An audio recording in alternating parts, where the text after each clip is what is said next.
For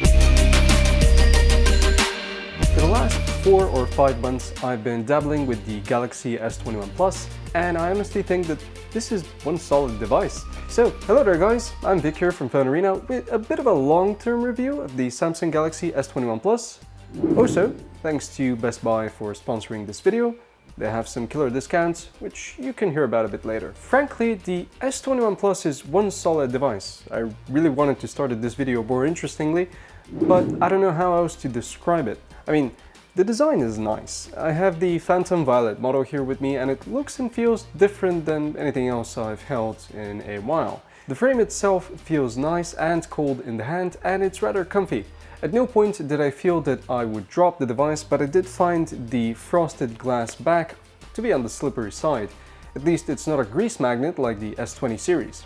One thing I'd like to throw here though is that I've used Samsung devices since the S6, and one thing I didn't like about the S21 Plus was the missing micro SD card slot.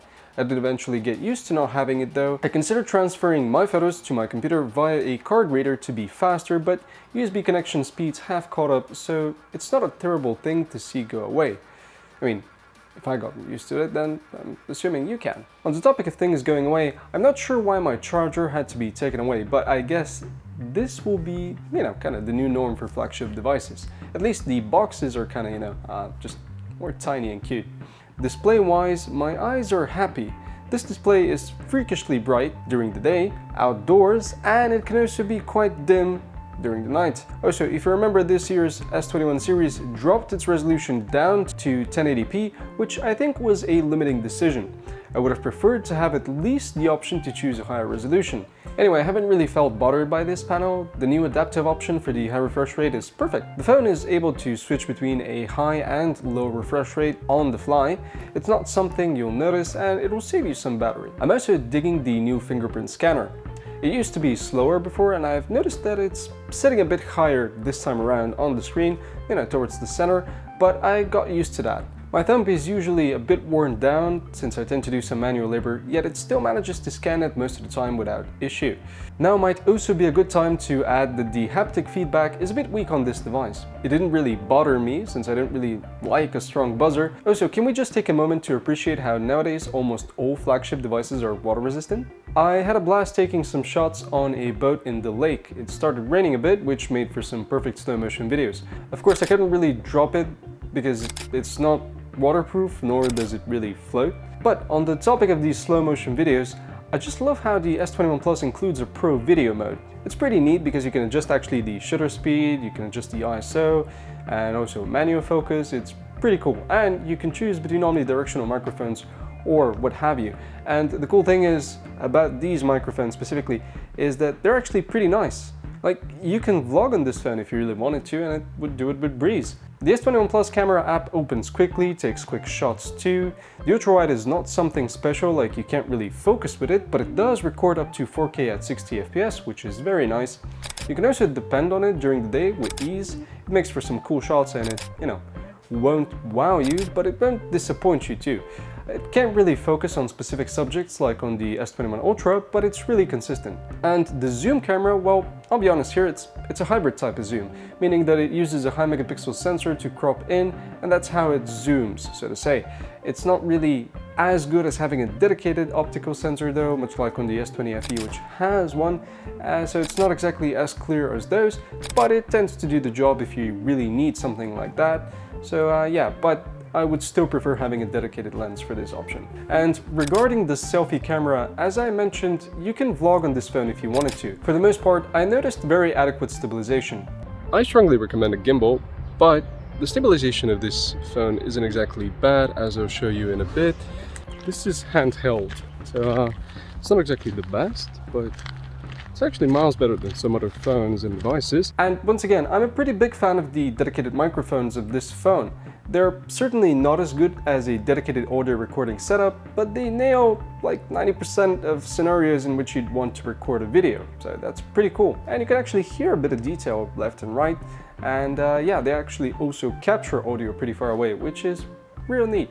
With that out of the way, I want to also take a moment to mention something about the battery and performance. Or at least I want to confirm that the S21 Plus is an amazing performer. I was never really in the need of battery juice while out and about. Maybe there was this one time, but for the most part I'm pretty happy with how it holds up. This does kind of remind me of my old S6 and how it lasted me barely half a day. Yeah, good times. But seriously, the S21 Plus can probably last me 2 full days if I'm busy at work. Also, the battery is barely losing juice while on standby.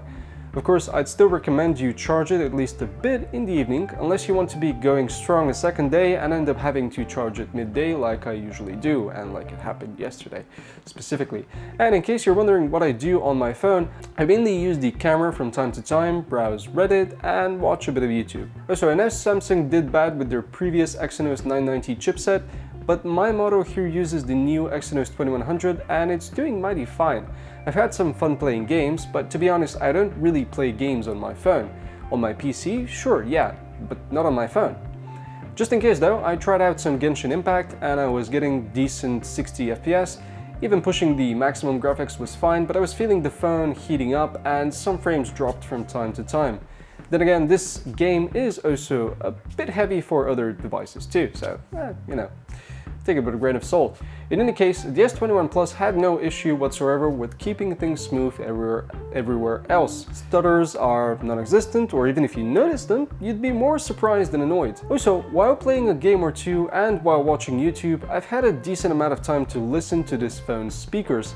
And here's the thing, they're far from the best I've heard. Like on the ROG 5, but they're miles better than the worst, and even better than the speakers of some laptops. The highs aren't distorted or anything, but they're missing a bit of bass compared to the best on the market. Maybe even a bit of richness, although they are quite loud, I'll give them that. I've been watching you talk every night, counting up your sins, I keep a list and checking it twice. By the way, I assume you recall Samsung DeX. Using your phone as a substitute for your computer is pretty neat, and I'm sure that with the right setup I can manage spreadsheets and some basic documents. Maybe watch some videos, on my phone through a monitor, which is pretty cool on a big screen, But still, I also find DeX a bit lacking for the things I'd like to do on it. I sometimes write code in C++, and I would love to have a neat setup for that on DeX, but I can't because there is no longer support for Linux on DeX.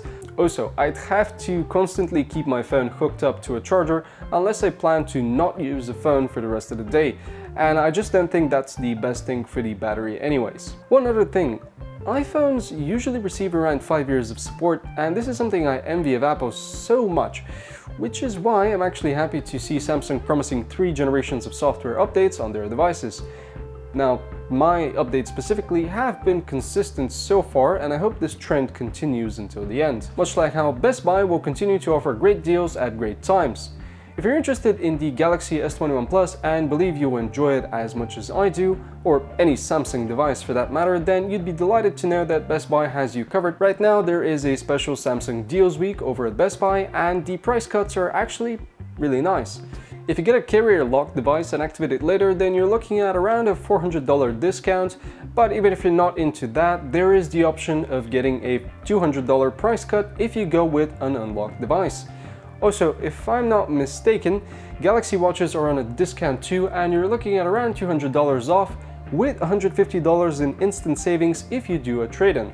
In all honesty, now might be a good time for an upgrade, but if you're worried about the pandemic or anything, I'd recommend you try out curbside pickup. Just make sure the store near you supports this option. Order what you want, and you can get it right in front of the store without having to go inside. So if you're interested in a new Galaxy device, try our link below and let us know how it went. But now, since I mentioned that there is a sale, would you guys actually go with another device? I'm actually curious since the S21 and S21 Ultra exist.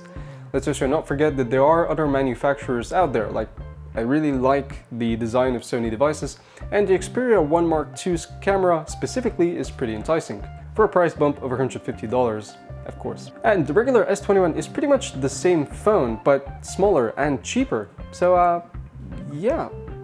Would you guys actually still go with the S21 Plus knowing all of that? Or, do you think that it's a tad too big compared to the regular S21 or anything? Just, I'm actually interested to hear your thoughts on it.